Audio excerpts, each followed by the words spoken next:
So this is a computer adventure game, Island of Secrets, published by Usborne Publishing in 1984, written by Jenny Tyler and Les Howarth. Usborne did a lot of books like this for kids. They taught you how to program. This one's interesting because it's a much bigger game than you normally get, and it's really well illustrated. Obviously all rights preserved. You can get this book from the Usborne website. It's along with all the others. It's downloadable. It's free, and it's a very interesting book. We'll start with going through the story. In the dim and distant past, the sky was blue and the grass was green. The ancients had built the pyramid and established communication with the sky people. It was even agreed that one or two specially selected earthlings should visit Skyland.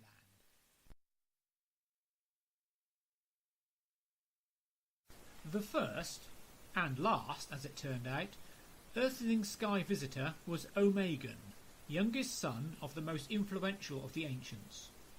He was fascinated by what he saw. The sky people knew a lot of things earthlings didn't.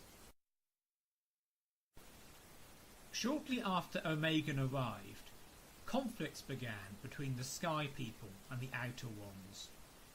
Sky messengers came down to the pyramid and gave each of the ancients an object, telling them to hide it carefully. The ancients wondered why the sky people should bother to give them such ordinary-looking objects. But who are they to ask questions? They set off to find hiding places, little knowing they would never meet again. It became obvious to the sky people that a great war was inevitable. They sent Omegan back to Earth with a mission. The war would darken the earth, they said. But when it was over, Omegan must collect the secret objects and release the power that had been locked into them, thus restoring the earth to normal. Then they gave him the Cloak of Entropy, which they said was essential for releasing the power of the objects. And, because the task was too long for one person's lifetime, they also gave him the secret for prolonging his life. The war was more catastrophic than even the sky people had anticipated. A huge dark cloud enveloped the earth, blocking out light and heat. The ground ripped apart, forming the Crimson Canyon, and the lakes were poisoned. Omegan set out on his task, but it soon became apparent that it was of immense and incredible difficulty. He didn't know what he was looking for, or where to look, or even how many things he had to find. He began to realise that the cloak had enormous power. With its help, he built a castle for himself, and assembled the secret equipment for extending his life. So what if the earth stayed dark, he thought? No one would find all the objects, and as for the cloak, that was his now. That was all a long time ago.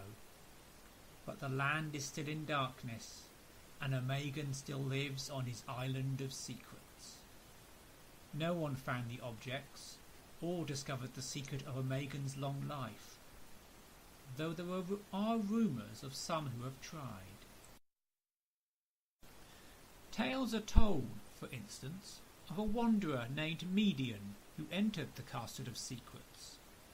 He even drew a plan, they say, which he put in a bottle and threw into the lake. It could be true. Who knows? No one thought Alfyn would take on the task. Intelligent and wise he certainly is, but surely too slight and gentle to wrestle with the will of Omegan. True, he has that map left to him by his explorer grandfather. What if he really could bring the Earth back to normal? So let's have a look at the map of the game world.